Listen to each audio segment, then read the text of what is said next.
আপনাকে দেখলে নবী গো দোজখ হয় হারাম। আপনাকে দেখলে নবী গো দোজখ হয় হারাম। মরণ কালে দিবেন দেখা, মরণ কালে দেখা হাবিবি দো জাহান নবীজি আল্লাহ আল্লাহ লা ইলাহা ইল্লাল্লাহু আল্লাহ আল্লাহ লা ইলাহা। মৌতের তুফান চলিবে যখন নবী গো আমার। মৌতের তুফান চলিবে যখন নবী গো আমার। দয়া করে দেখাইবেন, দয়া করে ইবেন চেহারায় আনোয়ার নবীজি আল্লাহ আল্লাহ লা ইলাহা ইল্লাল্লাহু আল্লাহ আল্লাহ লা ইলাহা। অন্ধকার কবরে আমার সাথী কেউ তো নাই। অন্ধকার কবরে আমার সাথী কেউ তো নাই। দয়াল নবী দয়া করে, দয়াল নবী করে বুকে দিও ঠাই নবীজি আল্লাহ আল্লাহ লা ইলাহা ইল্লাল্লাহু আল্লাহ আল্লাহ লা ইলাহা। হাশর মিজান পুলিশ রাতে আপন কেউ তো নাই। হাশর মিজান পুলিশ রাতে আপন কেউ তো নাই। দয়াল নবী দয়া করে, দয়াল নবী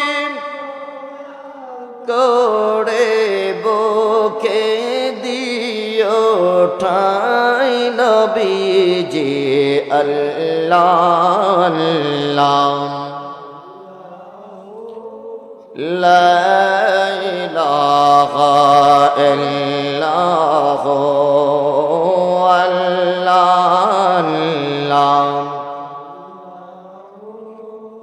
লা ইলাহা লা ইলাহা ইল্লাল্লাহু মুহাম্মাদুর রাসূলুল্লাহ।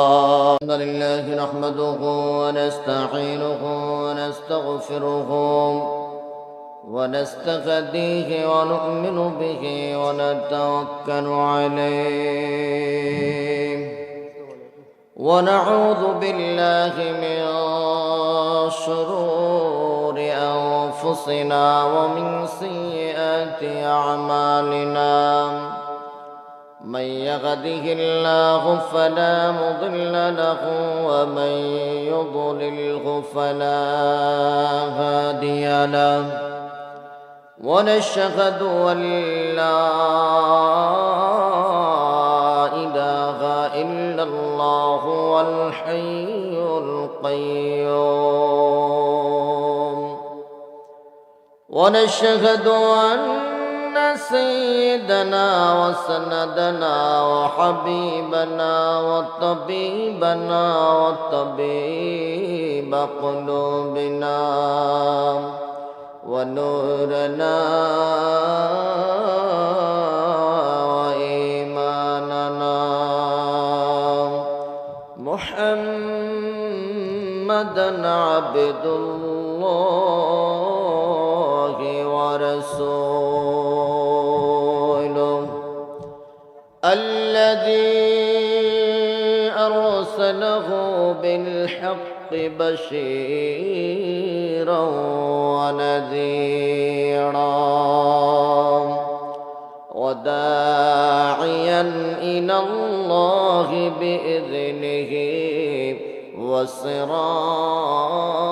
وسراجا منيرا فقد قال الله تعالى في كلامه المجيد وفرقانه الحميد সকলেই পড়েন আউযু বিল্লাহি মিনাশ শাইতানির রাজীম বিসমিল্লাহির রাহমানির রাহিম ওয়া ইবাদুর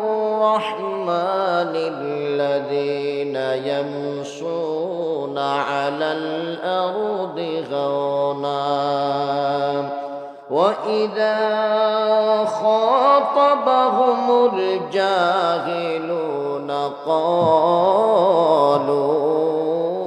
سلاما وقال أيضا في شان حبيبه مخبرا وآمرا إن الله وملائكته يصلون على النبي يا أيها الذين آمنوا صلوا عليهم وسلموا تسليما اللهم سلم سيدنا مولانا محمد وعلى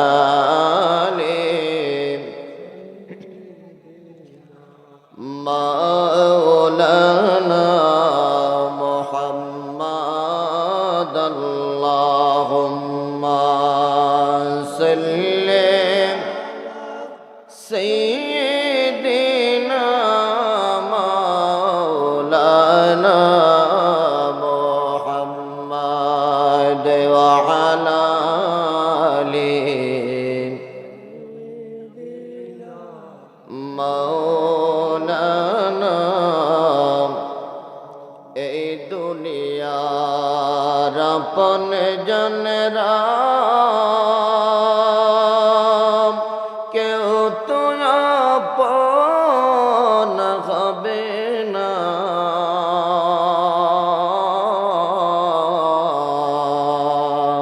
আপন হবে যে জন তোমার শুয়ে আছেন মদিনা আল্লাহুম্মা সাল্লি সাইয়্যিদিনা মাওলানা মুহাম্মদ ওয়া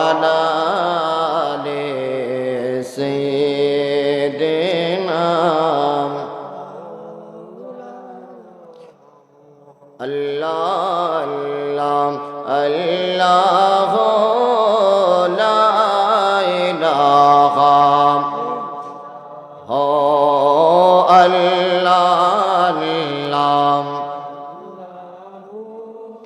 লা ইলাহা গুনাহগারের গুনাহ জড়ে দরুদে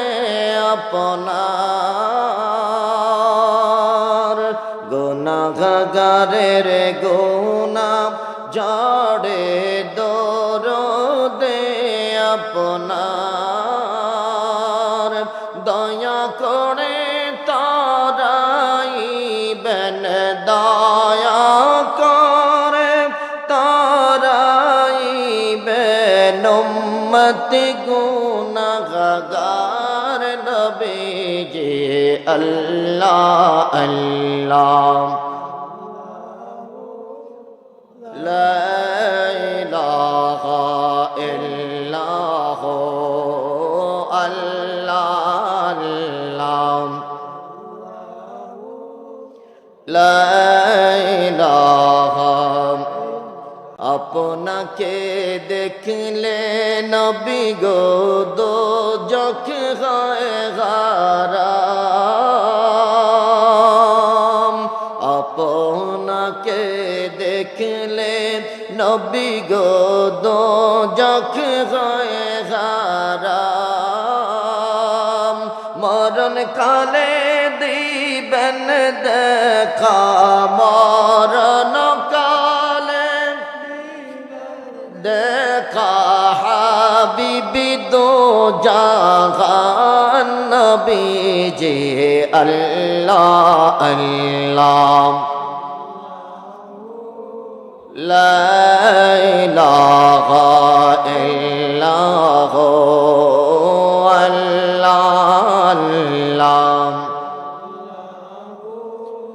লা ইলাহা মতের তুফান চলিবে যখন নবী গো আমার মতের তুফান চলিবে যখন নবী গো আমার দয়া করে দেখাইবেন দয়া করে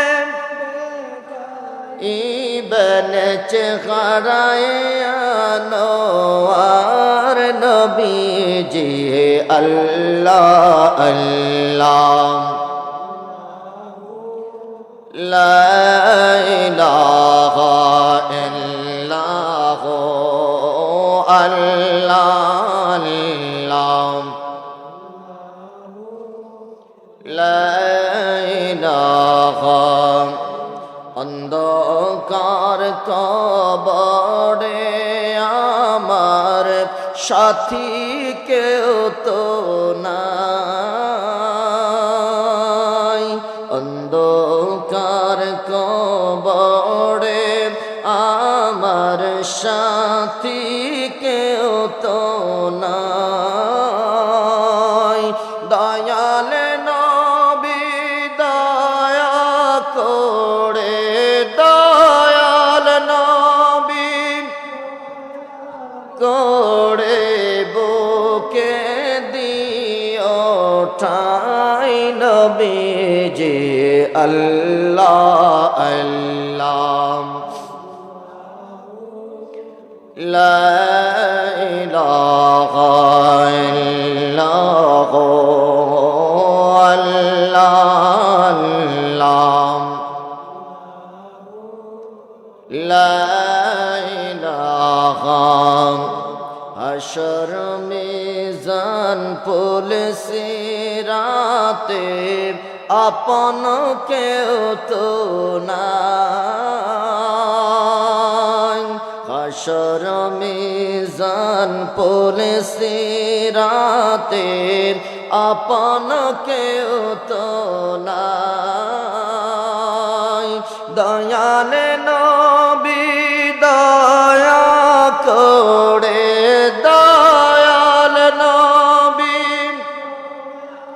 করে বুকে দিও ঠাই নবীজি আল্লাহ আল্লাহ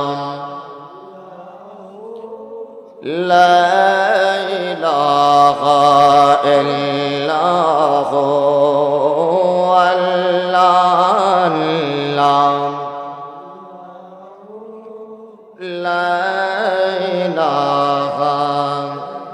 লা ইলাহা ইল্লাল্লাহু মুহাম্মাদুর রাসূলুল্লাহ সাল্লাল্লাহু আলাইহি ওয়াসাল্লাম বালাগাল উলা বিকামালিহি কাশাফাদ দুজা বিজামানিহি حسنت جميع خصاله صلوا عليه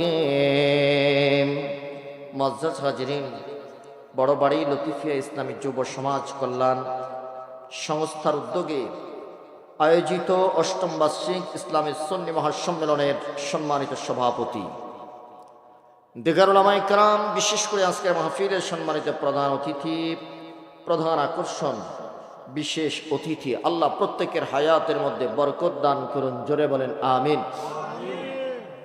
মঞ্চ উপবিষ্ট সম্মানিত মেহমানে আজম, সামনে উপবিষ্ট দূর দূরান্ত থেকে আগত আল্লাহ প্রেমিক, নবী প্রেমিক, অলি প্রেমিক, সর্বস্তরের আমার ভাই বাবা বন্ধুরা, পর্দার অন্তরালে আমার মা ও বোনেরা, আলোচনার শুরুতে আল্লাহর দরবারে শুকরিয়া আদায় করে যিনি আমাদেরকে দুনিয়ার হাজারো ব্যস্ততা থেকে বিরত রেখে এই প্রচণ্ড শীতকে উপেক্ষা করে আরামের ঘুমকে হারাম করে এখনো পর্যন্ত সুন্দর এবং সুশৃঙ্খলভাবে এই জান্নাতের বাগানের মেহমান হওয়ার মতন সুযোগ টুকুন করে দিয়েছেন। হৃদয়ের গহীন থেকে সন্তুষ্টি চিত্তে একবার বলি আলহামদুলিল্লাহ।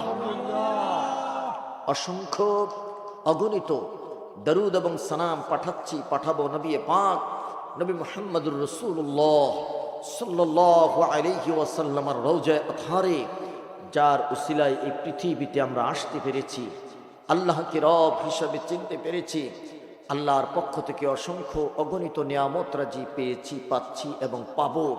সেই নবীর উম্মত হতে পেরে আমরা খুশি না বেজার?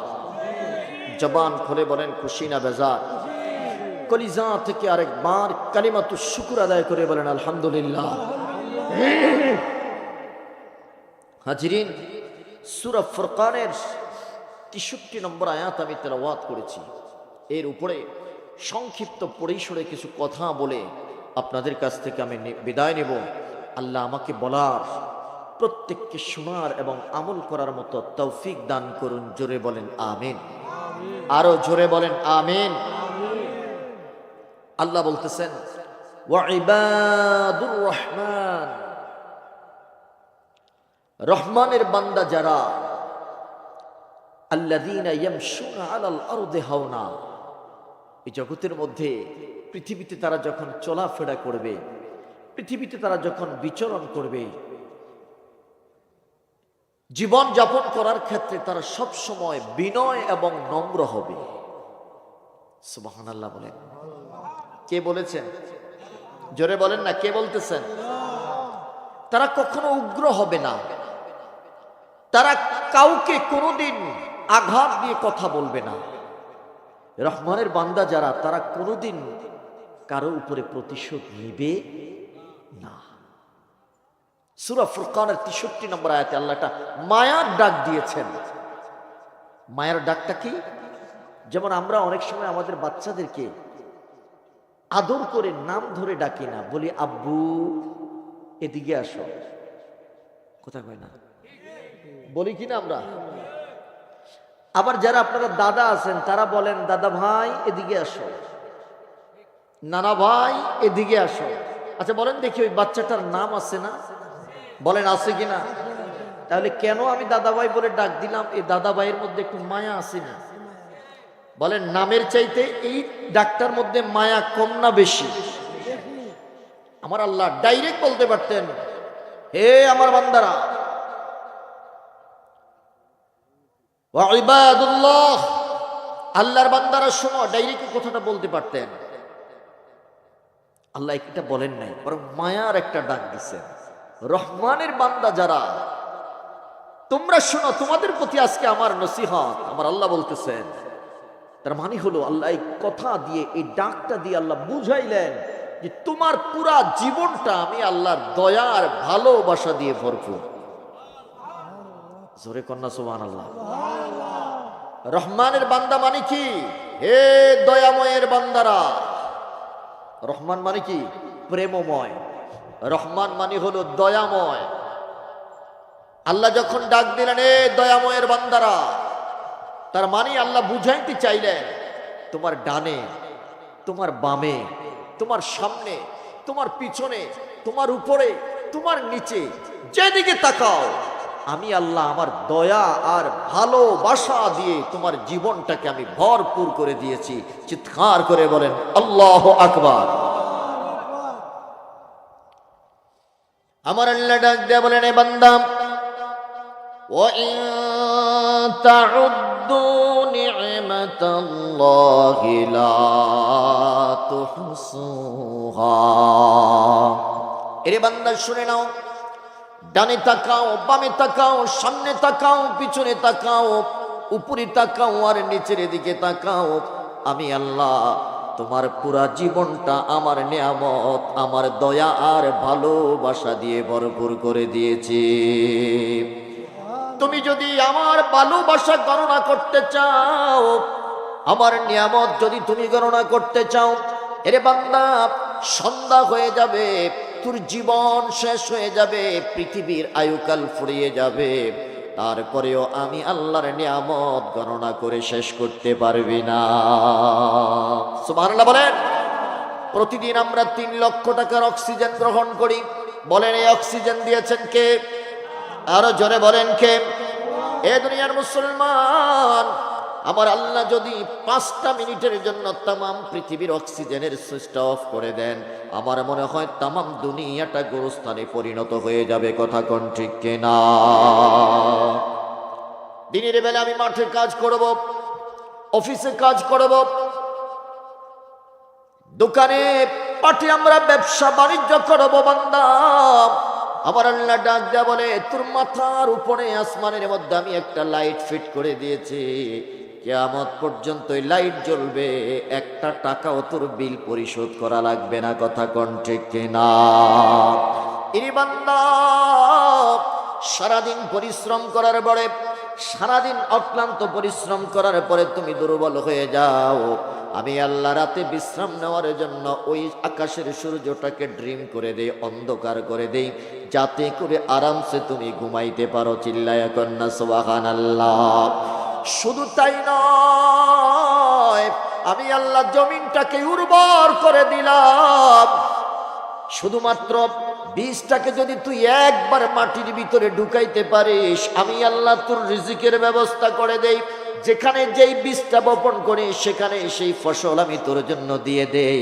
এর জন্য কোনোদিন এই মাটি ব্যবহারের জন্য আমাকে 1 টাকাও মায়না দিতে হয় না। কথা বলেন ঠিক কিনা? বান্দা,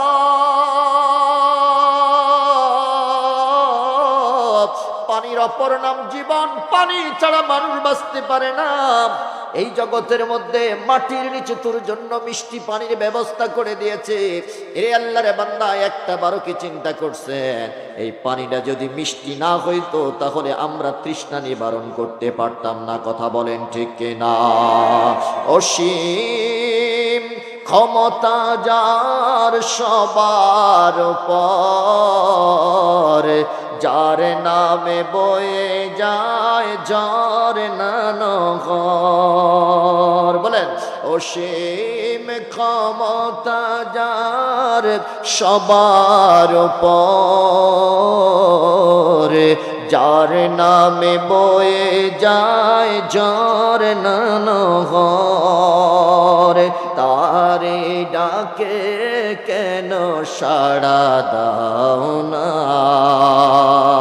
তারে প্রেমে কেন সাড়া দাও না, প্রভুরে প্রেমে মন সাড়া দাও না। বলেন হৃদয়ের জানালাটা খুলে দাও না, প্রভুর প্রেমে কেন সাড়া দাও না। যেরকম মারহাবা। এরে বন্ধু, জীবনের তৃষ্ণা মিটানোর জন্য আমার আল্লাহ মিষ্টি পানির ব্যবস্থা করে দিলেন। আমি যখন সেন্ট মার্টিনে গেলাম, সেন্ট মার্টিনে যাওয়ার পরে আমার ইমানটার একটু মজবুত হয়েছে। চতুর্দিকে লোনা পানি, চতুর্দিকে কটা পানি। আমার আল্লাহ ওখানে যারা মানুষ রয়েছে তাদের জন্য দ্বীপের মাঝখানে মিষ্টি পানির ব্যবস্থা করেছেন। চিল্লায়া এখন সুবহানাল্লাহ। আপনি অবাক হয়ে যাবেন। সেন্ট মার্টিন দ্বীপটার চতুর্দিকে লবণাক্ত পানি। আমি অজু করতে গেলাম সাগরের মধ্যে। অজু করতে গিয়ে আমি যখন কুলি করতে গেলাম, আমি এর আগে চিন্তা করতে পারি নাই যে সমুদ্রের পানি এত লবণাক্ত। আমি মুখে নিয়ে একটু কুলি করবো, আমি চেষ্টা করলাম মুখে ধরে রাখার জন্য, আমি পানিটা মুখে ধরে রাখতে পারি নাই, সাথে সাথে আবার ফেলিয়ে দেওয়া লাগছে। তার মানে এত লবণাক্ত। গোসল করার জন্য নামলাম, নেমে সাবান যতই ঘষি সাবানে ফেনা উঠে না। তার মানে সাবান লবণের কাছে হার মেনেছে যে না, এখানে আর যতই ঘষাঘষি করো কোনো লাভ নাই। চতুর্দিকে লবণাক্ত পানি, অথচ মাঝখানে যখনই যেখানে টিউবওয়েলের জন্য পাইপ ঢুকানো হয়েছে সেখান থেকে আমার আল্লাহ মিষ্টি পানির ব্যবস্থা করে দিয়েছেন শুধুমাত্র আমার আপনার জীবন যাপনের জন্য। চিল্লায় এখন সুবহানাল্লাহ। বলেন দিয়েছেন কে? যেদিকে তাকাও সেদিকে আল্লাহর নিয়ামত দিয়ে ভরপুর করে দিয়েছেন। একই জায়গার মধ্যে এক জায়গায় হলো বাঁশ গাছ, আরেক জায়গায় হলো গ্যান্ডারি গাছ। গ্যান্ডারি গাছ বুঝেননি? আমাদের এলাকায় বলে গ্যান্ডারি আখ। চিনেন না? আখ চিনেন না? একটু সাপোর্ট দেন আমাকে। আখ চিনেন তো? একই জায়গার মধ্যে এক জায়গায় বাঁশ গাছ, আরেক জায়গায় হলো আখ গাছ। দেখতেও প্রায় একই কোয়ালিটির, খালি একটা মোটা আর একটা চিকন, কিন্তু একটার মধ্যে আমার আল্লাহ মিষ্টি দিয়ে ভরপুর করে দিয়েছে, আর একটার মধ্যে কোনো স্বাদ নাই। কথা কোন ঠিক কিনা? বলেন বলেন বলেন, মালিক কে? দেখতে একই গাছ, একটা হলো করল্লা আর একটা হলো আঙ্গুর।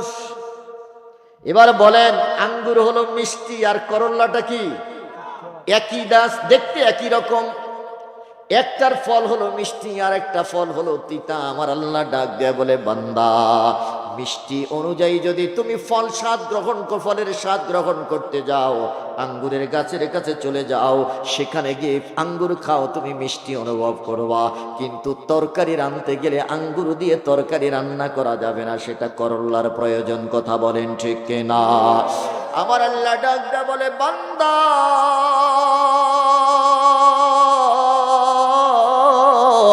এত নিয়ামত দিয়েছি, তুই হিসাব করতে পারবি না। তুমি যদি বিল দিতে যাও জীবন শেষ হয়ে যাবে, বিল পরিশোধ করতে পারবে না। এরে বান্দা, যদি তুমি গণনা করতে চাও গণনা করে শেষ করতে পারবা না। তোমাকে শুধু এতটুকুন বলতে চাই, তোমার সারাটা জীবন যদি সেজদায় পড়ে থাকো, সেজদায় পড়ে পড়ে যদি আমার শুকরিয়া আদায় করো বান্দা, আমার একটা নিয়ামতের শুকরিয়া আদায় করে শেষ করতে পারবে না। সুবহানাল্লাহ বলেন। একটা নিয়ামতের শুকরিয়া আদায় করে শেষ করতে পারবেন না। স্বাভাবিক একটা চক্ষু দেখেন না, কত সুন্দর করে আল্লাহ ডিজাইন করে চক্ষু আমার কপালের মধ্যে, মাথার মধ্যে সেট করে দিয়েছেন। আজও পর্যন্ত পৃথিবীর কোন বৈজ্ঞানিক এরকম একটা চক্ষু আবিষ্কার করতে পারে নাই, পারবেও না। আপনার চোখে দৃষ্টিশক্তি কমে গেছে, সর্বোচ্চ বিজ্ঞান একটা গ্লাস আপনার মাথার মধ্যে সেট করে দিতে পারবে, চশমা যেটাকে আমরা বলি। এরে দুনিয়ার মুসলমান, পেটে যাদের হজম শক্তি কমে যায়, চিকিৎসা বিজ্ঞানের কাছে গেলে তারা সর্বোচ্চ আপনাকে হজম শক্তি বাড়ানোর মেডিসিন দিবে, কিন্তু সর্বোচ্চ ট্রিটমেন্টটা আসে কার কাছ থেকে? বলেন বলেন বলেন, কার কাছ থেকে? আমার আল্লাহ এই জন্য ডাক দেয়া বলেন, বান্দা তোরে আমি কত ভালোবাসি, তোরে আমি কত মোহাব্বত করি তুই জানিস না। আমি আল্লাহ একটা মায়ার ডাক দিলাম, মুইবাদুর রহমান,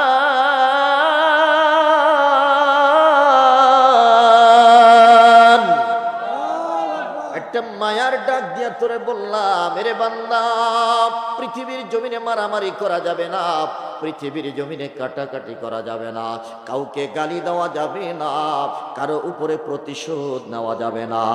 আমি রহমানের বান্দারা পৃথিবীর জমিনে নম্রতার সাথে চলাফেরা করবে। কথা বলেন ঠিক কিনা? আল্লাহকে প্রশ্ন করলাম, আল্লাহ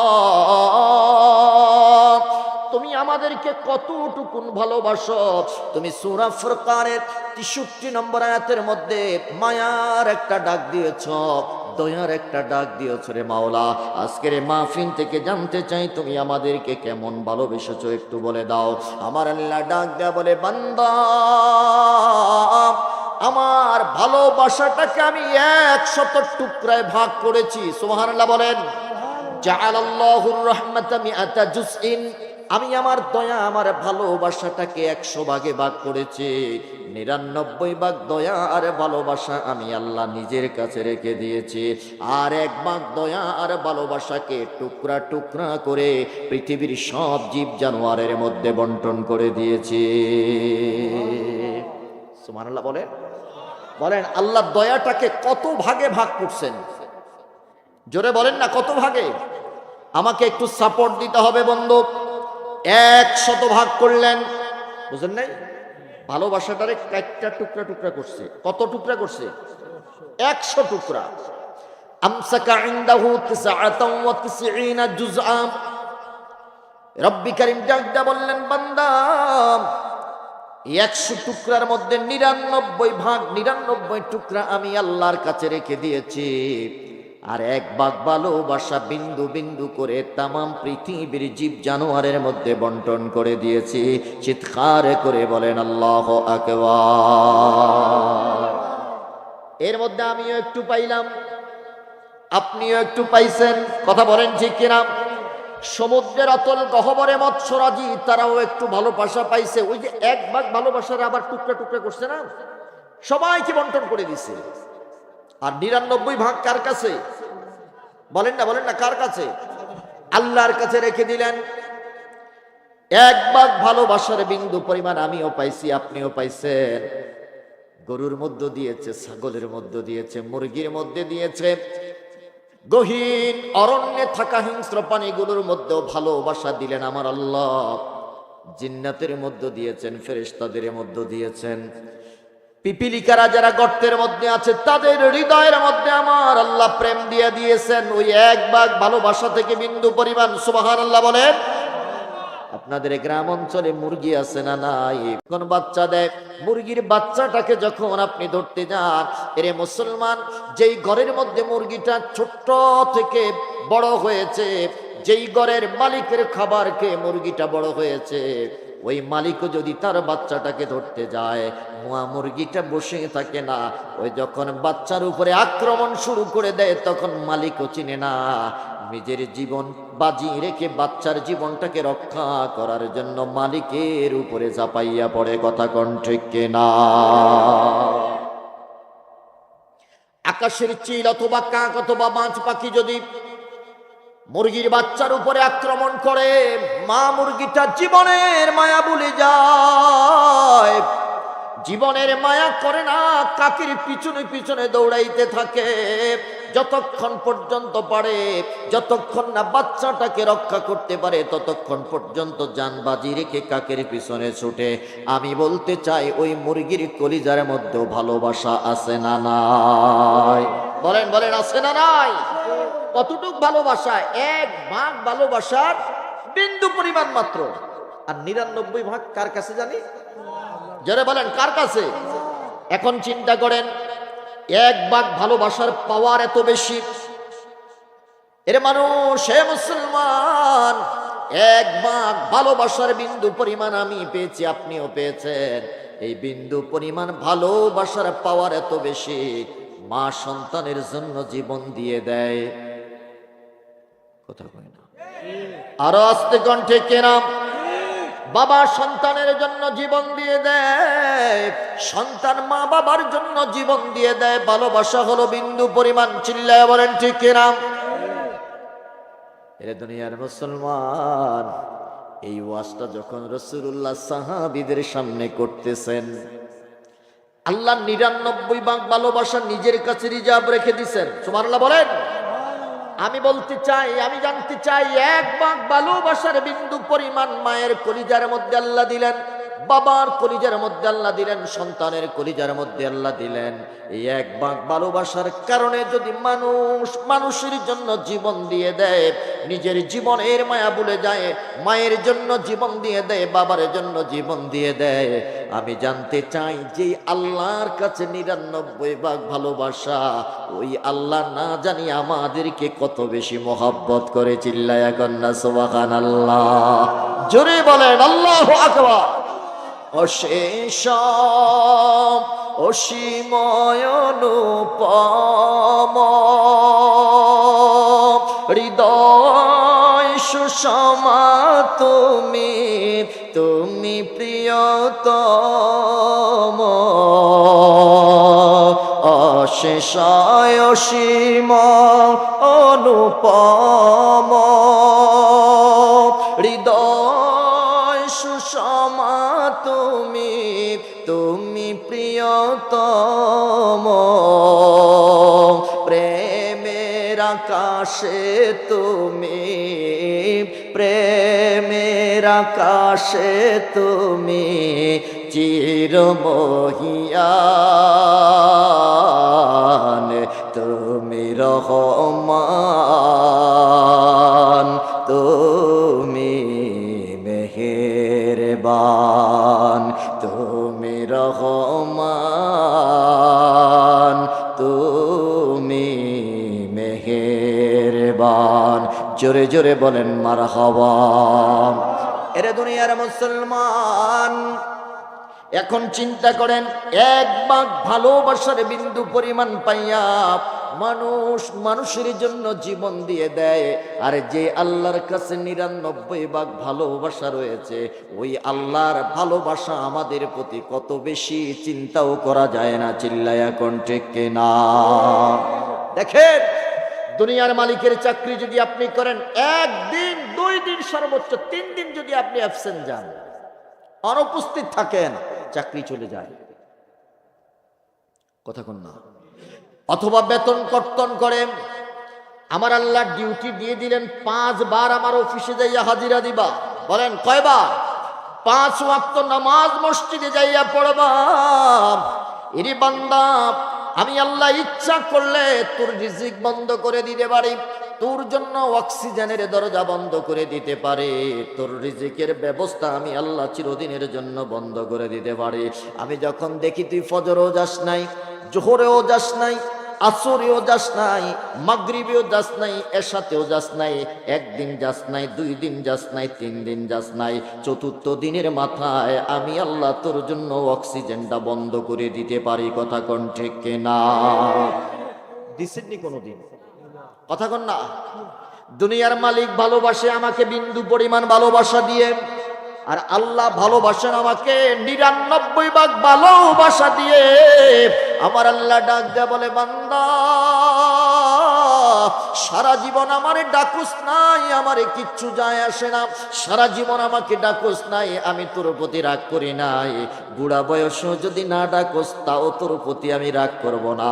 আমি আল্লাহ তোর প্রতি ভালোবাসার নজর দিয়া তাকাইয়া রইছি। তুই যদি মরার আগেও একটা বার আমি আল্লাহরে ডাক দিস রে বান্দা, আমি আল্লাহ কথা দিলাম ৭০ বার তোর ডাকে জবাবে দেব। বলেন বলেন আল্লাহু আকবার বলেন।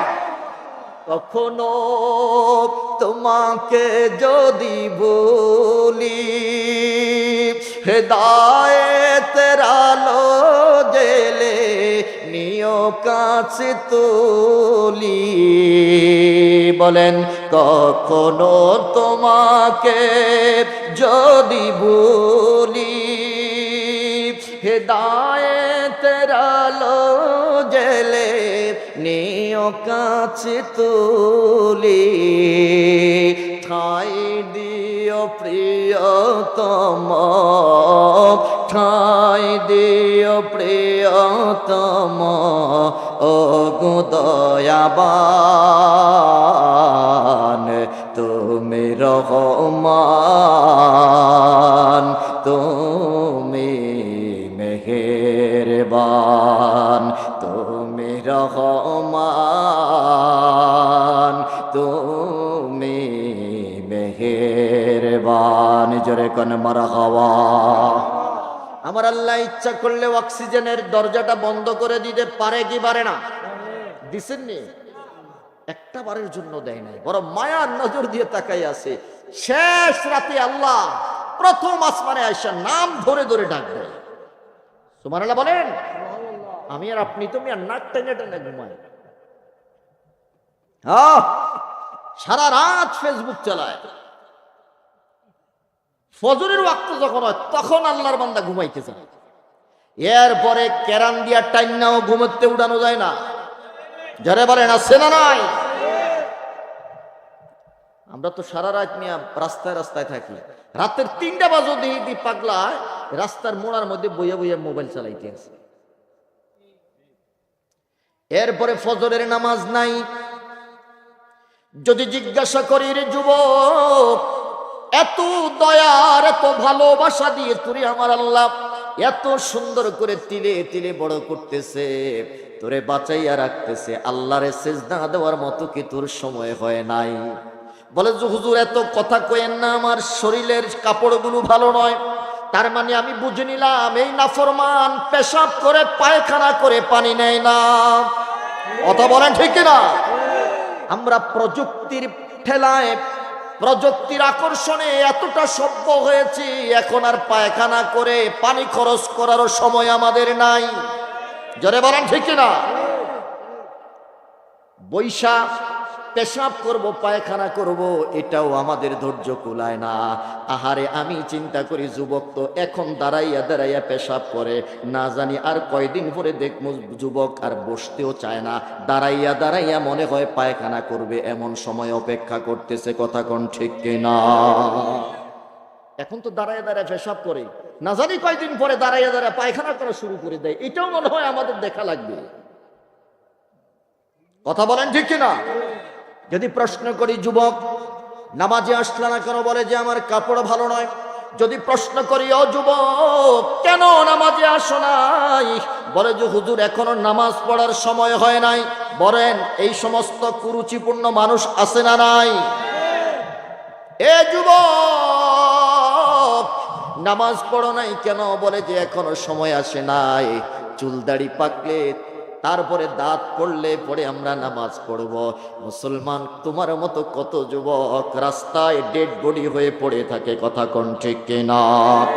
এরে যুবক তোমার মতো কত যুবক ঘুমাইতে গেছে আর জাগ্রত হয় নাই, এই ঘুমেই শেষ ঘুম হয়েছে। চিল্লায় বলেন ঠিক কিনা? বরং আমি তোমাকে বলি, আমি তোমাকে আহ্বান করতেছি যুবক, কেমন করে ঘুমাও তুমি, কেমন করে ঘুমাও তুমি, ফজর করে কাজা এমন তো হতে পারে, জোহরে জানাজা এমন তো হতে পারে, আসরে জানাজা। কেমন করে, কেমন করে, কেমন করে, কেমন করে কাটাও তুমি জোহর করে কাজা এমন তো হতে পারে, মাগরিবে জানাজা এমন তো হতে পারে, ইশাতে জানাজা। কথা কোন ঠিক কিনা? হতে পারে না? হাদির একটা স্বপ্ন ছিল, দেশ গড়ার স্বপ্ন, তাই না? ছিল কি না? তারও কিন্তু একটা ফিউচার প্ল্যান ছিল। তোমারও একটা প্ল্যান আছে, আমারও একটা প্ল্যান আছে। আমার বন্ধুরা, আমার বাবারা, মালাকুল মউত এমন একটা প্রাণী, কাউকে চিনে না। 1 সেকেন্ড আগেও নয়, 1 সেকেন্ড পরেও নয়। এরে যুবক, তুমি বসে আছো, তুমি বিবাহ করবা, তুমি বসে আছো, তোমার চুল দাড়ি পাকবে, দাঁত পড়বে, তারপরে তুমি হজ করবা, তারপরে তুমি নামাজ ধরবা। আমার আল্লাহ ডাক দেয়া বলে, এই জগতের মানুষ শুনে নাও, মালাকুল মউত সময় মতো হাজির হবে। 1 সেকেন্ড আগেও নয়, 1 সেকেন্ড পরেও নয়। কথা কোন ঠিক না? এটার নামে আজরাইল, ও তার নামে আজরাইল সময় মতো হাজির হবে, করবে না গড়মিল। ধনী বল গরিব বল, ধনী বল গরিব বল, কাউকে ছাড়বে না। আজরাইল আসিবে যেদিন, কোন জোরে চলবে না। কথা কোন ঠিক না? আমার আল্লাহ ডাক দেয়া বলে, বান্দা 99 ভাগ ভালোবাসা দিয়ে তোর দিকে আমি তাকাইয়া রইছি। আল্লাহু আকবার বলেন। এত মায়া করে তোকে আমি রিজিক দিচ্ছি, এত মায়া করে তোর জন্য আমি সব প্রয়োজনের আয়োজন করতেছি রে বান্দা। এবং বুঝ, 1 ভাগ ভালোবাসার বিন্দু পরিমাণের পাওয়ার যদি এত বেশি হয়, আমি আল্লাহ 99 ভাগ ভালোবাসা দিয়ে তোরে লালন পালন করতেছি। জোরে জোরে বলেন আল্লাহু আকবার। এই বয়ান যখন আমার নবী করতেছেন, একজন মহিলা তার কোলের সন্তানকে নিয়ে দাঁড়িয়ে গেলেন, ভালোবাসার বয়ান করতেছেন আমার নবী। ভালোবাসাটা কত ভাগ যেন করলেন, বলেন না কত ভাগ? আল্লাহর কাছে কত ভাগ? এই বয়ান যখন আমার নবী করতেছেন, এক মহিলা তার কোলে সন্তান নিয়ে দাঁড়িয়ে গেলেন। আল্লাহু আকবার বলেন। ডাক দিয়া বললেন, ইয়া রাসূলুল্লাহ, আমার একটা কথা আছে, আমার একটা প্রশ্ন। কয় কি কথা, কি প্রশ্ন? তাড়াতাড়ি বলো। বলে যে, ইয়া রাসূলুল্লাহ, আপনি যদি অনুমতি দেন গো নবী, আমার এক কোলের সন্তানটাকে আমি জ্বলন্ত আগুনের মধ্যে নিক্ষেপ করে মেরে ফেলবো। চিৎকার করে কন্যা নাউযুবিল্লাহ। আমার নবী ডাক দিয়া বললেন, মা, এরে মা, আমার কেন যেন মনে হচ্ছে তুমি এই সন্তানটার প্রকৃত মা নয়। কারণ প্রকৃত মা কোনোদিন তার সন্তানকে আগুনে জ্বালাইতে পারে না। কথা কোন ঠিক কিনা? বলেন বলেন বলেন, পারে? পারবে? কারণ মায়ের মনের মধ্যে ভালোবাসা দিচ্ছেন কে? আরে জোরে বলেন, কে দিলেন? আল্লাহ দিলেন। আমার নবী ডাক দিয়া বললেন, মা, আমার কেন যেন মনে হচ্ছে সন্তানটা তোমার নয়। বলে যে, ইয়া রাসূলুল্লাহ, কেন? বলে যে, প্রকৃত মা কোনোদিন তার সন্তানকে আগুনে মারতে পারে না, আগুনে ফেলতে পারে না। এবার আমার নবী ডাক দেয়া বললেন, শুনো, সত্যি করে বলো তুমি তার মা কিনা? বলে যে, হ্যাঁ ইয়া রাসূলুল্লাহ। বলে যে, কেন তুমি তাকে মারতে চাও?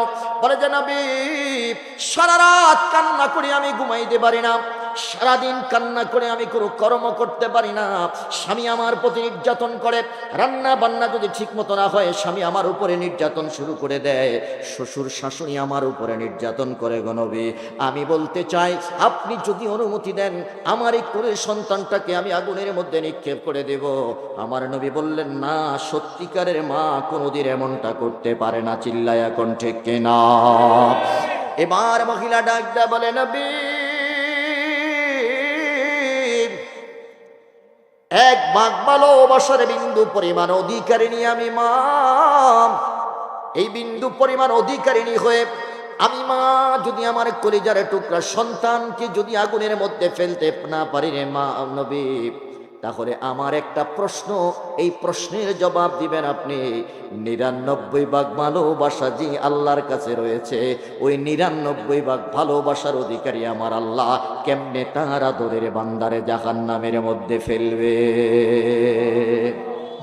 জোরে বলেন না আল্লাহু আকবার। বলেন, প্রশ্নটা কঠিন না সহজ? 1 ভাগ ভালোবাসার বিন্দু পরিমাণ মাত্র আমার কাছে আছে, এই বিন্দু পরিমাণ ভালোবাসার পাওয়ারের কারণে যদি আমি মা আমার সন্তানকে আগুনের মধ্যে জ্বালাইতে না পারি, ৯৯ ভাগ ভালোবাসা যেই মাওলার কাছে রয়েছে, ওই মাওলা কেমনে এত ভালোবাসা নিয়ে তার আদরের বান্দারে জাহান্নামের মধ্যে ফেলাইবে আমার বুঝে আসে না। আল্লাহু আকবার কইতেন না? আরো জোরে বলেন না আল্লাহু আকবার।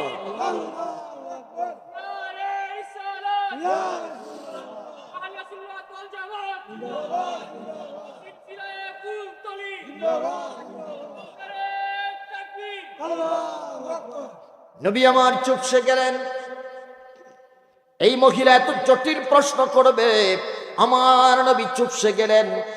আল্লাহ রব্বি কারীম ডাক দিয়া বললেন, জিব্রাইল রে, তাড়াতাড়ি সূরা বুরুজ নিয়ে যা, আমার নবীকে বলে দাও, আমার নবী যেন মহিলার মাধ্যমে তামাম পৃথিবীর ঈমানওয়ালা মানুষদেরকে এই মেসেজটা দিয়ে দেয়, আমি আল্লাহ আমার ঈমানওয়ালা বান্দাদেরকে জাহান্নামের আগুনে জ্বালাবো না। চিল্লায়া এখন সুবহানাল্লাহ। আমার আল্লাহ ডাক দিয়া বললেন, নবী আপনি বলে দেন, ইন্নাল্লাযীনা আমানু ওয়া আমিলুস সালিহাতি লাহুম জান্নাতু তাজরি মিন তাহতিহাল আনহার যালিকাল ফাওজুল কাবীর। জোরে বলেন আল্লাহু আকবার। ও নবী, মহিলাকে আপনি বলে দেন, যারা ঈমানওয়ালা, ঈমান আনার পরে যারা নেক কাজ করবে, যারা নেক আমল করবে, আমি আল্লাহ কথা দিলাম তাদের জায়গা জাহান্নামে নয়। আমি আল্লাহ তাদের জন্য উইদ্দাত লিল মুত্তাকিন, আমি আল্লাহ তাদের জন্য জান্নাত রেডি করে রেখেছি।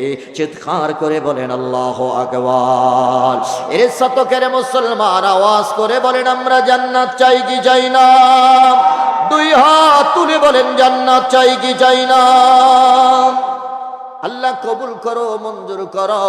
এবার আমার আল্লাহ ডাক দেয়, বলে বান্দা ৯৯ ভাগ ভালোবাসা দিয়ে একটা তোর ডাক দিলাম তোদেরকে, ওয়া ইবাদুর রহমান, এরে রহমানের বান্দারা শুনো। আদর দিয়ে ডাক দিলেন। এবার ডাকার পরে এবার সুন্দর করে একটা নসিহত করতেছেন আমার আল্লাহ, আল্লাযীনা ইয়ামশুনা আলাল আরদি হাওনা।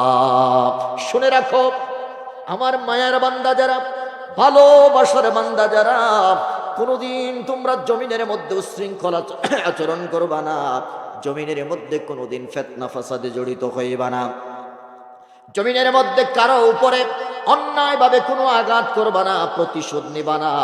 আওয়াজ করে বলেন, নম্রতার সাথে চলার নির্দেশ কার? বলেন বলেন, নির্দেশ কার? এখন আমার ইমাম আর লিডার যদি বলে আসো খেলা হবে, আমরা বলবো যে না, আল্লাহ বলছে খেলতে না, এমন খেলা খেলা যাবে। নেতা যদি বলো আসো মারামারি হবে, তখন বলতে হবে না, রহমানের বান্দারা মারামারি করতে পারে না। পাড়া প্রতিবেশী যদি বলে যে আসো আজকে টেডা দিয়া মারামারি হবে, রহমানের বান্দারা বলবে না, আল্লাহর বান্দারা, রহমানের বান্দারা কোনোদিন ঝগড়াঝাটিতে লিপ্ত হয় না। চিল্লায়া বলেন ঠিক না? ছোট্ট একটা উদাহরণ আমি আপনাদেরকে দিয়ে যাই। মুসলমান নম্রবাদের সাথে, ভদ্রতার সাথে জীবনে পৃথিবীতে চলাফেরার নির্দেশ কার? আমার আল্লাহ ডাক দিয়ে বলে, বান্দা আমার নবীকে মডেল হিসেবে তোমরা মানো, নবীকে মডেল হিসেবে গ্রহণ করো, তাহলে দেখবা সমাজের মধ্যে আবার শান্তি আসবে, আবার দেশের মধ্যে শান্তি আসবে। যতক্ষণ পর্যন্ত না আমার নবীর আদর্শ তোমরা গ্রহণ না করবা, ততক্ষণ পর্যন্ত কোনো তন্ত্র মন্ত্র দিয়ে দেশে শান্তি আনা যাবে না। কথা বলেন ঠিক কিনা? বলেন, জমিনটা কার? এরে মুসলমান আওয়াজ করে বলেন, জমিন কার? এই জমিনে হুকুম চলবে কার? আমার নবী তোমার জন্য মডেল। এবার দেখেন নবী কিভাবে চলাফেরা করত। আম্মা যারা আয়েশা রাদিয়াল্লাহু তাআলা আনহা ডাক দেয়া বলে, নবীর উম্মতেরা শোনো, রাহমাতুল লিল আলামিন সব সময় মাটির দিকে নজর করে, সব সময় নিচের দিকে তাকিয়ে তাকিয়ে রাস্তা চলতেন। চিল্লায়া কন্না সুবহানাল্লাহ। কেউ যদি নবীকে গালি দিত, নবী প্রতিবাদ করতেন না। কেউ যদি কটু কথা বলতো আমার নবী প্রতিবাদ করতেন না। মক্কার কাফের মুশরিকরা নবীকে পাগল পর্যন্ত বলেছে, তারপরেও আমার নবী কোনো প্রতিবাদ করে নাই। আল্লাহু আকবার বলে। আল্লাহ প্রতিবাদ করেছে, নবী করেন নাই। আমার আল্লাহ আয়াত নাযিল করে দিলেন, খবরদার আমার নবী পাগল নয়, আমার নবী পাগল নয়। অথচ তারা মক্কার অলিগলিতে তারা মাইকিং করেছে, প্রচার করেছে, মোহাম্মদ একটা পাগল, তার কাছে তোমরা যাইও না, তার কাছে গেলে ভালো মানুষও পাগল হয়ে যায়। চিৎকার করে কন্যা নাউজুবিল্লাহ। বরং নবীজির নামাজের রাস্তায় যেই বুড়ি সব সময় কাঁটা দিত, একদিন নবীজি দেখেন যে কাঁটা নাই। কিরে আজকে কাঁটা নাই কেন? খোঁজ নিলেন, খোঁজ নেওয়ার পরে দেখলেন যে মহিলা অসুস্থ, অসুস্থতার কারণে আজকে আর কাঁটা দিতে পারে নাই। আমার নবী রাহমাতুল্লিল আলামিন নামাজের পরে মহিলার বাড়িতে যাইয়া মহিলার খোঁজ খবর নিয়েছে। চিল্লায়া কন্যা সুবহানাল্লাহ। আমরা হইলে কি করতাম মেয়া? মহিলার বাড়িতে যাইয়া আগুন লাগাই দিতাম। কথা কয় না? তায়েফের ময়দানে আমার নবী পুরা দেহটা রক্তাক্ত হয়ে গেল। কিতাবের মধ্যে এসেছে নবীজির স্যান্ডেলটা পায়ের সাথে লেগে গেছে, রক্ত জমাট বেঁধে। আঙ্গুর বাগানের মধ্যে নবীজি এইভাবে হেলান দিয়ে, খেজুর গাছের মধ্যে গাছের সাথে হেলান দিয়ে এইভাবে বসে আছে। জিবরিল আমিন আসলো, ডাক দিয়া বললেন, ইয়া রাসূলুল্লাহ, তাকিয়ে দেখেন পাহাড় নিয়ন্ত্রণকারী ফেরেশতা আমি সাথে নিয়ে এসেছি। আল্লাহ আমার সাথে পাহাড় নিয়ন্ত্রণকারী ফেরেশতা দিয়ে দিয়েছে। নবী গো, আপনার কাছে ফরিয়াদ, আপনি শুধু অনুমতি দেন, পাহাড়গুলোকে উপরে উঠাইয়া তায়েফের মানুষের উপরে ছেড়ে দেওয়া হবে। প্রত্যেকটা মানুষকে পাহাড়ের নিচে দলিত করে, পাহাড়ের নিচে রেখে বট্টা বানিয়ে পৃথিবীর জমিন থেকে বিদায় দেওয়া হবে। আপনি শুধু অনুমতি দেন। চিল্লায়া কোন আল্লাহু আকবার। আমার নবী ডাক দিয়া বললেন, জিবরিল, পৃথিবীর জমিনের মধ্যে আমি এসেছি গড়ার জন্য, আমি ভাঙতে আসি নাই। তায়েফের মানুষগুলো আমাকে চিনতে পারে নাই, তায়েফের মানুষগুলো আমাকে বুঝতে পারে নাই। আজকে যদি এই অপরাধে তাদেরকে আমি শেষ করার অনুমতি দিয়ে দেই, আগামীকালকে কে কালিমা পড়ে মুসলমান হবে? বরং তা না করে আমার নবী সাথে সাথে আল্লাহর দরবারে হাত উঠাইলেন, আল্লাহ, তারা তো আমাকে মেরেছে, আমি তাদের উপরে প্রতিশোধ নেব না। তারা আমাকে মেরে রক্তাক্ত করেছে রে আল্লাহ, আমাকে চিনতে পারে নাই, আমাকে বুঝতে পারে নাই। মাওলা, তুমি তায়েফের মানুষকে ধ্বংস করে দিও না, বরং তায়েফের প্রত্যেকটা মানুষকে তুমি কালিমার জন্য কবুল করে নাও। আমার আল্লাহ কবুল করে নিয়েছেন। পরের দিন সকাল থেকে তায়েফের মানুষগুলো দলে দলে কালিমা পড়ে মুসলমান হচ্ছে। জোরে বলেন না আল্লাহু আকবার। এই জন্য আমি বলি, আদর্শ দিয়ে বিশ্ব জয় করা যায়, প্রেম আর ভালোবাসা দিয়ে দুনিয়া জয় করা যায়। এর দুনিয়ার মুসলমান, একটা কথা মনে পড়ে গেছে। নবীজি একদিন বাজারের মধ্যে হাঁটতেছেন, হযরতে আনাস রাদিয়াল্লাহু তাআলা এবং হযরতে ওমর নবীজির সাথে। আল্লাহর নবী রাহমাতুল্লিল আলামিন যখন বাজারের মধ্য দিয়ে হাঁটতেছেন, পিছন দিক থেকে এক ইহুদি আয়েশার রুমাল ধরে এইভাবে এসকাটান মারছেন। নবীজি তার বুকের উপরে যায় পড়ছেন, এত জোরে টান দিছেন। নজরানি একটা চাদর নবীজির মাথার উপরে ছিল, এটার কাছার মধ্যে এরকম কাজ করা, সুতা দিয়ে কাজ করা। টান দেওয়ার কারণে যে সুতার ঘষা লাগছে না, নবীজির চামড়া ছিলে গেছে। নাউজুবিল্লাহ বলবেন না? এবার বলেন দেখি ওমরের মেজাজটা কেমন? যখন দেখেছি আমার নবীর সাথে এত বড় বেয়াদবি করেছে, হযরতে ওমরের মেজাজটা গরম হয়ে গেল। ডাক দিয়া বললেন, ইহুদি, কি করলি? আমার নবীর শানে এত বড় বেয়াদবি! আল্লাহ আমার নবীর শানে বেয়াদবি সহ্য করে না। আমরা তো আল্লাহর বান্দা, নবীর উম্মত, আমরা কেমনে সহ্য করব? এরে ইহুদি, খোদার কসম, এই মুহূর্তে যদি আমার নবী আমার সামনে না থাকতো, তাহলে তরবারে দিয়ে এক আঘাত করতাম, তোর গর্দানটা বডি থেকে আমি আলাদা করে দিতাম। বলেন আল্লাহু আকবার বলেন।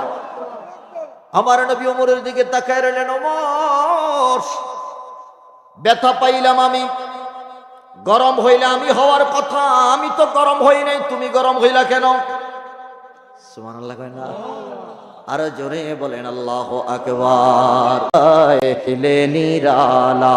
করবেন হুজুর, ইহুদি নবীর সাথে এমন আচরণটা কেন করলো? নবী জিজ্ঞাসা করলেন, ওমরকে আগে গরম থামাইছি। ওমরকে কি করছে?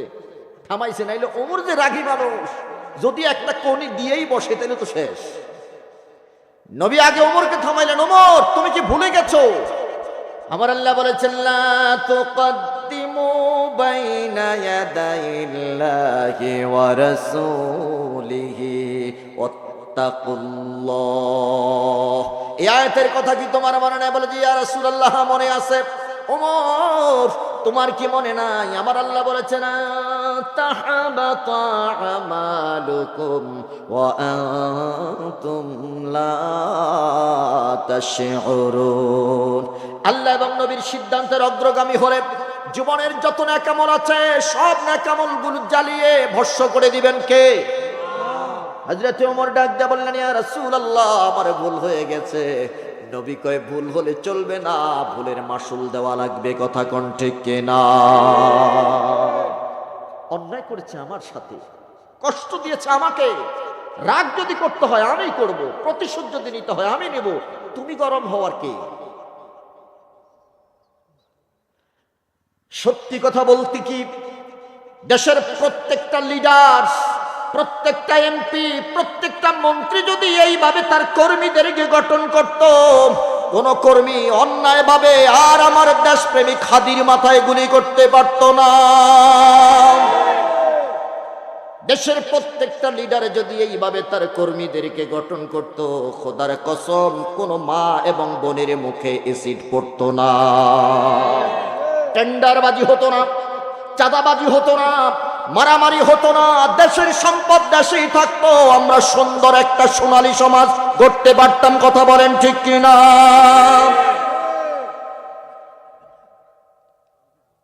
ইহুদিকে প্রশ্ন করলে, ইহুদি কেন এই কাজটা করলাম? এবার ইহুদি ডাক দিয়া বললেন, মুহাম্মদ, তোমার সাথে আমার একটা লেনদেন ছিল। বলে যে কিসের লেনদেন? তুমি না আমার কাছে 20টা স্বর্ণ মুদ্রা ধার নিছিলে, অথবা 20টা দিনার দিরহাম। আমার নবী বললেন, এই লেনদেনের ক্ষেত্রে 3 মাসের চুক্তি হয়েছে। সুবহানাল্লাহ বলেন। 3 মাস পরে তোমাকে আমি এটা বুঝায় দেব, তোমার পাওনা পরিশোধ করব। এখন 3 দিন যেতে না যেতে তুমি বাজারের মধ্যে আমাকে এত বড় অপমান করলা। ইহুদি, তুমি চিন্তা করো তুমি কাজটা ঠিক করেছো কিনা? ইহুদি ডাক দেয়া বললেন, এত কথা বুঝি না, তাড়াতাড়ি আমার পাওনা দেন। প্রশ্ন করবেন, হুজুর নবীজি কর্য করলেন কেন? ধার নিলেন কেন? এই দুনিয়ার মানুষ তখন, আরবের মধ্যে দুর্ভিক্ষ চলতেছে। রহমাতুল লিল আলামিন ডাক দিয়ে বলে, পৃথিবীর মানুষেরা রে, আমি যখন দেখতে পাইলাম আমার উম্মত না খেয়ে কষ্ট করতেছে, আমার উম্মতের চুলার মধ্যে আগুন জ্বলে না, আমার উম্মত গাছের ছাল বাকল খেয়ে বাঁচতেছে, তখন আমি রহমাতুল লিল আলামিন, আমি প্রাইম মিনিস্টার, আমি আমার দেশ থেকে কর্য করে ধার করে উম্মতের ঘরের মধ্যে খাবার পৌঁছিয়ে দিয়েছি। চিৎকার করে বলেন সুবহানাল্লাহ। এরে দুনিয়ার মুসলমান, আমাদের মডেল আমার নবী, আমাদের আদর্শ আমার নবী। চিল্লায়া বলেন ঠিক কিনা? এদেশের প্রত্যেকটা ইমাম, প্রত্যেকটা প্রিন্সিপাল, প্রত্যেকটা মুফতি, প্রত্যেকটা মুহাদ্দিস, প্রত্যেকটা রাজনৈতিক লিডার যদি নবীর এই আদর্শটা গ্রহণ করতো, খোদার কসম জনগণের সম্পদ নিয়ে আর লুটপাট হইতো না। কথা কোন ঠিক কিনা? নেতা কর্মীরে কি দিবে, দেশের জনগণরে কি দিবে? নেতা কয় আমারটা তো খাই খাই, জনগণেরটাও আমি খাই। জোরে বলেন ঠিক কিনা? বিধবা ভাতা এটাও ছাড় নাই।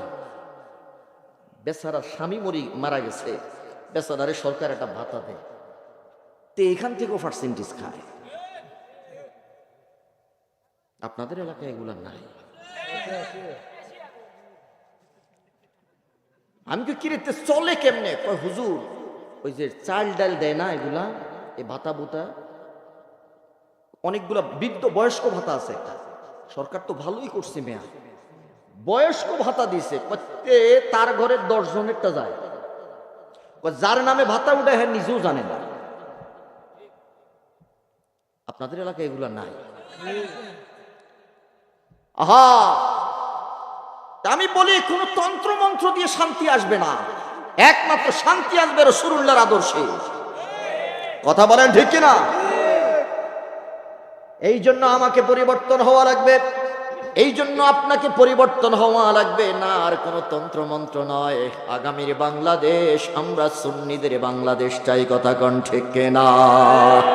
আগামীর বাংলাদেশ আমরা ইসলামের বাংলাদেশ চাই, যারা বলেন ঠিক কিনা?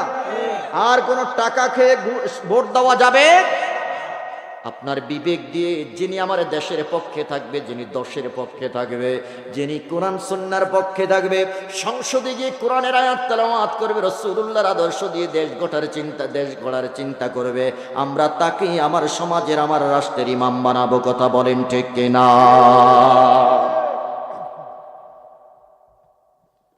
রাসূলুল্লাহ ডাক দিয়ে বললেন, উম্মতের ঘরে খাবার পৌঁছে দেওয়ার দায়িত্ব আমার। এই জন্য ওমর বলেছে, শোনো, আমার ক্ষমতা যতদিন আছে, যতদিন আমি খলিফা হিসেবে আছি, মুসলমানদের দায়িত্বে আমি আছি, রাষ্ট্রের দায়িত্বে আমি যতদিন আছি, একটা কুকুরও যদি না খেয়ে মারা যায়, আল্লাহর দরবারে আমার জবাবদিহি করা লাগবে। আল্লাহু আকবার বলে। কত বড় কথা, একটা কুকুরও যেন না খেয়ে মারা যায়। কুকুরে খানা দেননি আপনারা মেয়ে ঠিক মতো? একজন রাষ্ট্রপতি, একজন প্রাইম মিনিস্টার, তিনি বলেন, খবরদার, আমার এলাকায়, আমার দেশে যত কুকুর আছে প্রত্যেকের খাবার নিশ্চিত করতে হবে। এরকম একটা শাসক, ওমরের মতো একজন শাসক আমাদের দরকার। কথা বলেন ঠিক কিনা? জানি না বাংলাদেশ কবে এরকম একজন শাসক পাবে, তবে আমরা আল্লাহর কাছে দোয়া করি ওমরের মতো একজন শাসক আমাদের দরকার। চিল্লায় বলেন ঠিক কিনা? এবার ইহুদি যখন এই কথা বললেন, ইহুদিকে ঠান্ডা করলেন। হিজরতে ওমরের একটা শাস্তি বাকি আছে না? ওমর, তোমার প্রতি একটা শাস্তি আরোপ করা হবে, তুমি কেন গরম হইলা? আল্লাহ যদি তোমারে মাফ না করেন, সারা জীবনের নেক আমলগুলো জ্বালিয়ে পুড়িয়ে বর্ষ করে দেবে। হযরত ওমর চোখের পানি ঝরঝর করে ছেড়ে কাঁদতে শুরু করলেন। ডাক দিয়ে বললেন, ওমর যাও, চলে যাও, ইহুদিকে নিয়ে যাও, যেই 20টা দিরহাম আমি তার কাছ থেকে ধার করেছি রে ওমর, ওই 20টা দিরহাম পরিমাণ সম্পদ তুমি তাকে দিয়ে দেবা। এটাই হলো তোমার শাস্তি, এটাই তোমার জরিমানা। চিল্লায় এখন সুবহানাল্লাহ। আমরা তো আমার দলের নেতা, আমার দলের কর্মী যদি বা আমার মুরিদ যদি অন্যায় করে, আমরা এটা ছেড়ে দিই। কথা কয় না, জোরে বলেন ঠিক কিনা?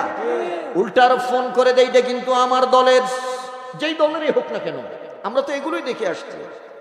কথা বলেন ঠিক কিনা? এটা আমার ঘরের, এটা আমার বাড়ির, এটা আমার দলের কর্মী, ছেড়ে দাও। যদি ছেড়ে না দাও, তুমি ওসির চাকরি শেষ। অথচ রাসূলুল্লাহর আদর্শ হলো, শুনো, নিজের কর্মী যদি হয়, নিজের পরিবারের সদস্য যদি অপরাধী হয়, তার শাস্তি 1 গুণ নয়, তার শাস্তি হবে 2 গুণ। কথা বলেন ঠিক কিনা? আপনি চিন্তা করতে পারেন না, কুকুর মারছে, কুকুর মারার কারণে একজন মহিলাকে এখনো জেলখানায় বন্দী করে রাখছে। অথচ কুকুর মারার পরে তাদের আন্দোলন, এই সুশীলদের মাথা গরম হয়ে গেছে। হাদির মতো একজন মানুষকে, ইমানওয়ালা মানুষকে গুলি করে মেরেছে, এই সুশীলদের এখন কোনো কথা শোনা যায় না। জোরে বলেন ঠিক কিনা? তার মানে আপনি চিন্তা করেন এখন কোথায় আছেন। কুকুর মারার অপরাধে তাকে জেলখানায় ঢুকানো হলো, আর মানুষ মেরে ফেলছে, এখনো পর্যন্ত এই অপরাধীদেরকে গ্রেফতার করতে পারে নাই।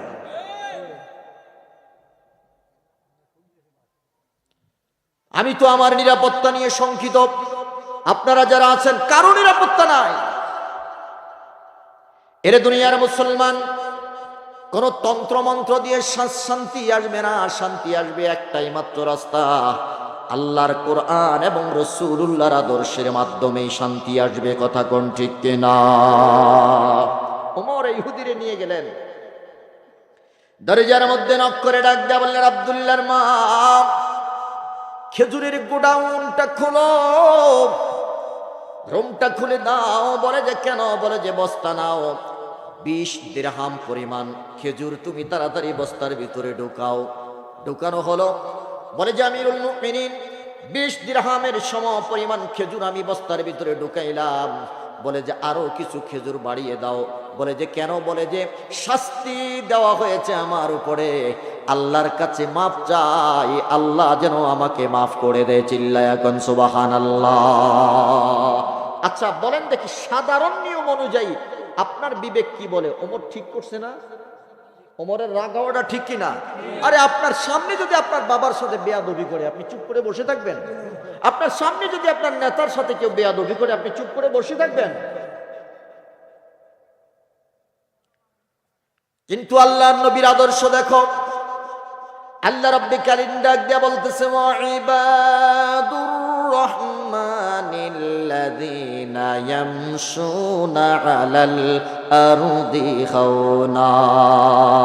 রহমানের বান্দা যারা পৃথিবীর জমিনের মধ্যে, তারা উগ্র মনোভাব নিয়ে চলতে পারবে না, তারা কারো উপরে রাগ করতে পারে না, তারা কারো উপরে প্রতিশোধ নিতে পারে না। কথা কোন ঠিক কিনা? কষ্ট হচ্ছে আপনাদের? চলবে কিছু সময়, আল্লাহ কবুল করে। জোরে বলেন আমিন। 1টা বেজে গেছে, ফজরের নামাজ আজকে মনে মাপ? হ্যাঁ, ফজরের নামাজ মাপ না? ফজরের নামাজ পড়ার দরকার আছে না নাই? জামাতের সাথে মাহফিল গিয়ার সামনে যাইবনি, একটু থোড়া যাইতো না। আচ্ছা যাক, থোড়া যাক, আল্লাহ কবুল করুক। জোরে বলেন আমিন। একটু থোড়া যাইতো। এই দুনিয়ার মুসলমান রহমানের বান্দারা কোনোদিন উগ্র হতে পারে? ইয়ামশি আলাল আরদি বিত্তাওয়াদু, বিনয় এবং নম্রতার সাথে চলবে।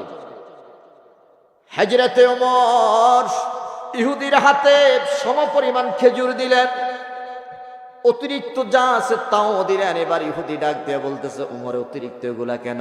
বলে যে আল্লাহর দরবারে তোমার নির্ধারিত পরিমাণের চাইতে যদি 1টা খেজুর কম দেওয়া হয়, আমার আল্লাহর দরবারে আমার জবাবদিহি করতে হবে। কথা কোন ঠিক কিনা?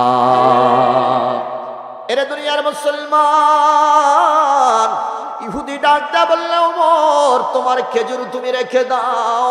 বলে যে কেন, তোমার কম হয়েছে নাকি? বলে যে না, খেজুরের প্রয়োজন নাই রে ওমর, যেটার প্রয়োজন ছিল এটা আমি পেয়ে গেছি, তাড়াতাড়ি নিয়ে চলো, রহমাতুল লিল আলামিনের দরবারে গিয়ে আমি কালিমা পড়ে মুসলমান হয়ে যাব। জোরে বলেন আল্লাহু আকবার। ওমর ডাক দা বললেন, কেন, কি হয়েছে? বলে ওমর কথা বলার সময় নাই, কথা বলার সময় নাই, তাড়াতাড়ি মুহাম্মাদের দরবারে নিয়ে চলো, আমি মুহাম্মাদের চেহারা দেখে আমার বেদনা বলবো, আমি মুহাম্মাদের চেহারা দেখে আমি দুঃখ বলবো, আমার আর মনে কোনো সন্দেহ নাই রে ওমর, এই মুহাম্মদ হলো সর্বশেষ পয়গম্বর নবী মুহাম্মাদুর রাসূল। জোরে বলেন আল্লাহু আকবার।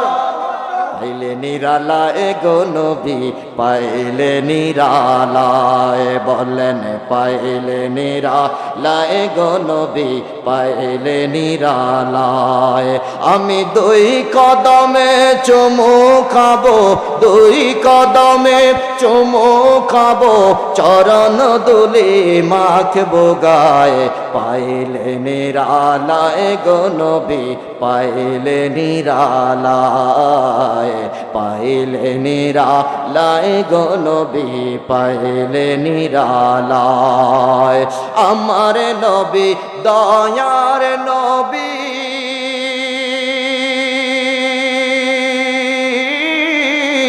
আমার নবী মায়ার নবী,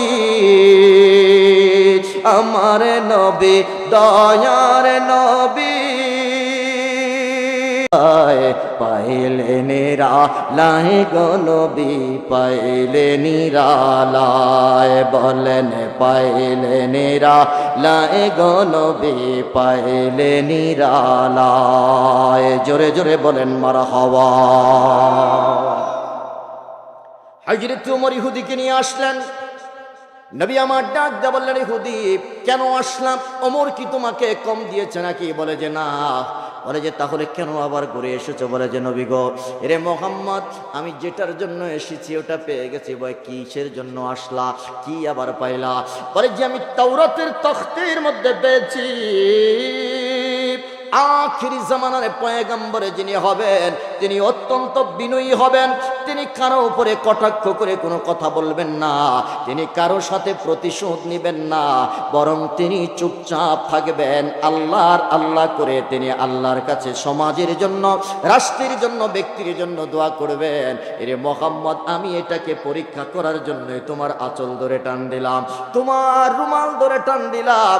আমার পরীক্ষায় তুমি ফার্স্ট ডিভিশনে পাশ করেছো, সুতরাং আমি আর দেরি করতে চাই না, আমি তোমার হাতে হাত রেখে কালিমা পড়তে চাই। পড়াইয়া দাও লা ইলাহা ইল্লাল্লাহু মুহাম্মাদুর রাসূলুল্লাহ।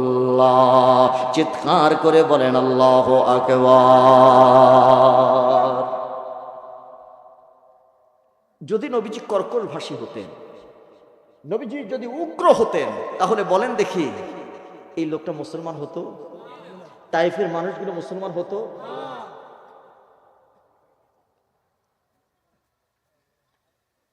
এই জগতের মধ্যে নবী আমাদের জন্য মডেল, আমাদেরকে এই শিক্ষাটাই আমাদেরকে দিয়ে গেছেন।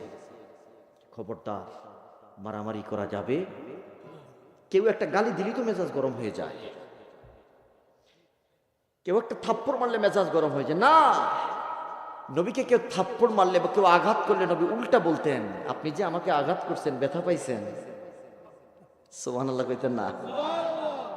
এই আচরণটা, এই চরিত্রটা আমাদের আসেনি। একটা দিলে আমরা 10টা দিই।